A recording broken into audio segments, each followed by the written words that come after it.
Yazid नामी एक नाज़रीन हुक्मरान था, उसे इक़्तिदार मिला। अपने 3 साला दौर में उसने कुछ ऐसे काम कर दिए कि 1400 साल से उस पर लानत डाली जा रही है और क़यामत तक कभी नहीं रुकेगी। यजीद के बाद उसका बेटा मुआविया सानी हुक्मरान बना, मगर 3 माह के अंदर ही ये कहकर उसने इक़्तिदार छोड़ दिया कि जिस इक़्तिदार की बुनियादों में अहले बैत का खून है, मुझे उसमें कोई दिलचस्पी नहीं है। इस फैसले की वजह से आज तक मुआविया सानी की सताइश की जाती है। तारीख का सबक नाज़रीन ये है कि कोई 3 माह की हुकूमत में अमर हो जाता है और कोई बरसों इक़्तिदार में रहकर भी गलाजत का ढेर बन जाता है। मंजर धुंधला जाते हैं मगर दुनिया चलती रहती है। फर्क सिर्फ ये है कि आज जहां आप हैं, कल यहां कोई और होगा। बस ये कभी बात नहीं भूलनी चाहिए कि जो हजूम आपकी ताजपोशी पर मुबारक सलामत की सदाएं बुलंद करता है, वही हजूम उन्हीं हुक्मरानों का सर कलम किए जाने पर तालियां भी बजा रहा होता है। दुनिया सिर्फ तमाशे को पसंद करती है। इक़्तिदार का खेल है भी बहुत जालिम।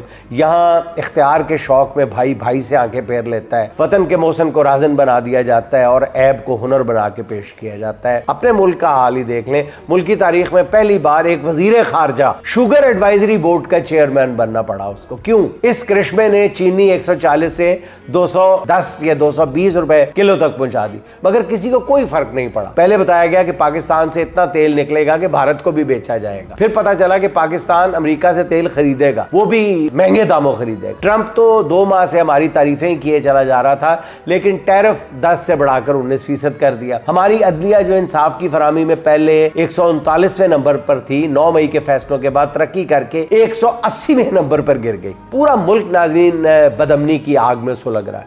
इस वक्त बाजौड़ समेत खैबर पख्तूनख्वा के कबायली इलाकों में ऑपरेशन जारी है। वजीरस्तान में कर्फ्यू लगा हुआ है। बलोचिस्तान में कोई शख्स शाम 5 बजे के बाद अपने घर से नहीं निकल सकता, मगर रियासत की अना इतनी बड़ी हो चुकी है कि अपने लोगों से बात करने पर आमादा नहीं है। जेल में बैठे एक शख्स से कहा जा रहा है कि सिर्फ खामोश हो जाओ और इस निजाम को कुछ अरसे के लिए चलने दो। जिद और इंतकाम की रविश में 3 साल गवा दिए गए। सवाए बदनामी और नफरत के रियासत के हाथ कुछ भी नहीं आया। कभी कभी लगता है कि रियासत अंधी भी है और गूंगी बहरी भी, जिसे अपने ही लोगों से कोई मोहब्बत नहीं है।